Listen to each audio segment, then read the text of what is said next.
पाकिस्तान का पहला Olympic gold medal 40 साल बाद।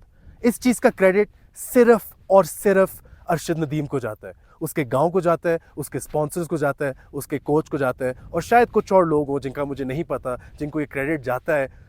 मैं उनके बारे में थोड़ी देर में बात करूंगा। सबसे पहले उन लोगों के बारे में बात करते हैं जिनको इस चीज़ का बिल्कुल भी क्रेडिट नहीं जाता। I am talking about the Pakistani state, our government and the कचरा ऑफ अ ब्यूरोक्रेसी, जिसने पाकिस्तानी स्पोर्ट्स को पिछले 40 साल से इवॉल्व नहीं किया, बेहतर नहीं किया, डिवॉल्व किया है, हमें पीछे लेके गए हैं। वो हमारा गोल्ड मेडल, अरशद नदीम का गोल्ड मेडल, सिर्फ इसलिए आया है क्योंकि अरशद नदीम एक जेनरेशनल टैलेंट है। इसका क्या मतलब है? इसका मतलब ये है कि वंस इन अ जनरेशन ऐसा एथलीट आता है जो सिर्फ अपने 2 हाथों से ही पाकिस्तान या किसी मुल्क की पूरी तारीख को बदल सकता है, उनकी स्पोर्ट्स की तारीख को हमेशा के लिए बदल सकता है, और वो बंदा अरशद नदीम है। He is a generational talent. He has by his own work, through his own sacrifice, by his own everything got us this Olympic gold medal. ये सारी स्टोरियाँ सच है बाय द वे। जो सीमेंट के वेट से उसने ट्रेनिंग की है, उसके गांव ने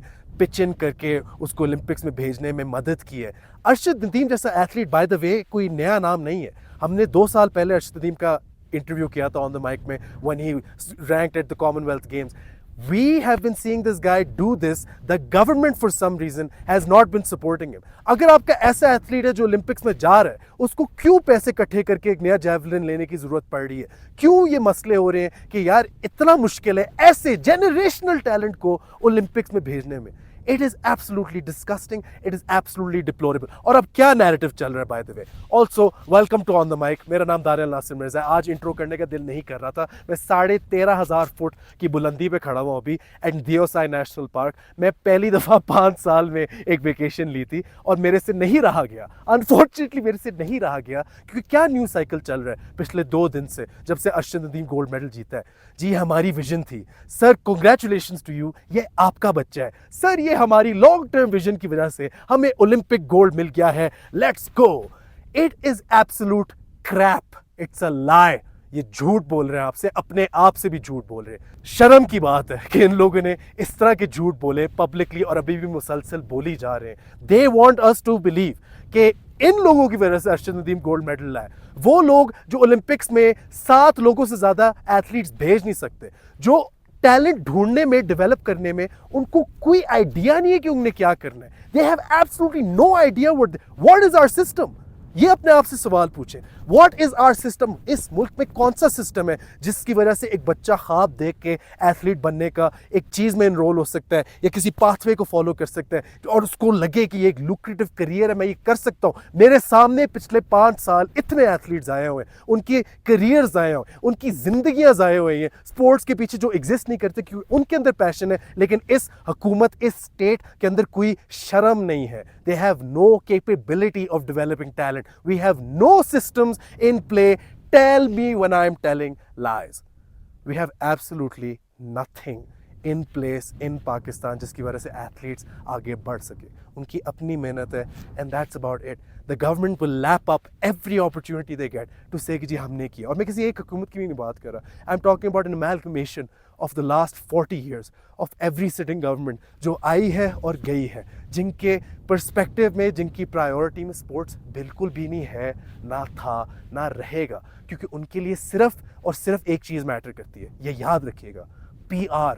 They only care about the public relations. They only care about कि जी मैंने अरशद को ये प्लॉट दे दिया है, मैंने अरशद के लिए ये किया है, अरशद तो मेरा बच्चा है सर, ये मेरी विजन है। It's all they care about. और अब आपको नजर आएगा अगले कुछ हफ्ते उनको सडनली अरशद नदीम याद आ गए होंगे। I can guarantee you most of these guys who are now coming forward saying कि ये उनकी काम की वजह से don't even know the name Arshad Nadeem until he got the gold medal. They didn't even know he was going to the Pakistan, to the Olympics representing Pakistan. These guys are incompetent and they're also dishonest. This is the problem. इन लोगों को नहीं फ़र्क पड़ता अगर हमारी sports अच्छी है या बुरी है, हमारे एथलीट्स खा पी रहे हैं या नहीं, कि हमारी ये पूरा इकोसिस्टम डेवलप हो रहा है या नहीं। They don't care and that is just the truth. Ultimately these guys have failed us and that's just the truth. हमारे कोई भी स्पोर्ट, किसी भी खेल में आप देख लें, नहीं बेहतरी हो रही। We're only going backwards. It's all a PR stunt.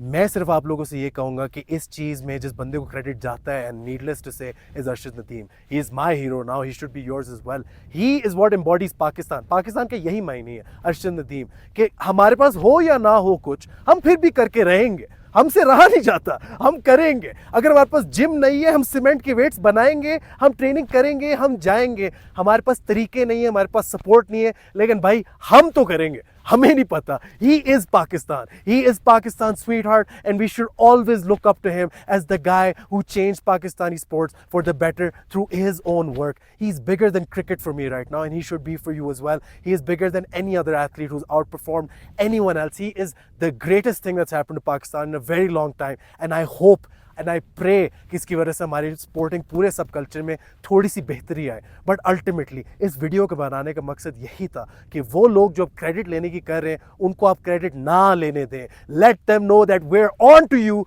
We know that you are not doing anything. We know कि ये सिर्फ इनकॉम्पिटेंसी नहीं है, but it's almost a state wide conspiracy to make sure कि हमारा कोई एथलीट ना निकल सके, even if they want to come out. I can not tell you the things I have seen in the last 5 years in combat sports, in MMA, in boxing, in football, in all these sports, and the things these athletes have to do just to make sure they can perform and represent a country and a state that doesn't even care about them, man. They have to figure out everything by themselves, even when they're performing at the highest level, even when they're getting championships, even when they're winning for Pakistan. And I hope this changes things. I pray that it changes. I hope we can take our sports more seriously. But until it doesn't change, you and I have to call these hypocrites out for what they're saying, and these absolute narcissists out for what they're trying to do with another man's honest and hard work. All of this belongs to Arshad Nadeem, no one else.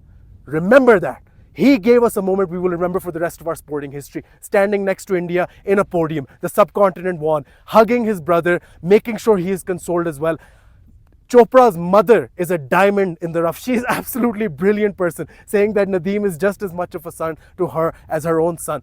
This is what it's all about. This is what we're supposed to be doing, not as a country, but as politicians, as people in power, as people high up. Don't let them take this from Arshad. This is Arshad's win. Arshad, we love you, we are with you, and you are our hero. That's all that matters right now. Congratulations, everybody, on the gold medal. We can rejoice. But let's not stop. The work is just starting. Use Arshad as that symbol of hope, and use Arshad as the guy who can take us to the next level. Let's freaking go. Keep it tight, and I'll talk to you guys soon. Now enjoy the Osai.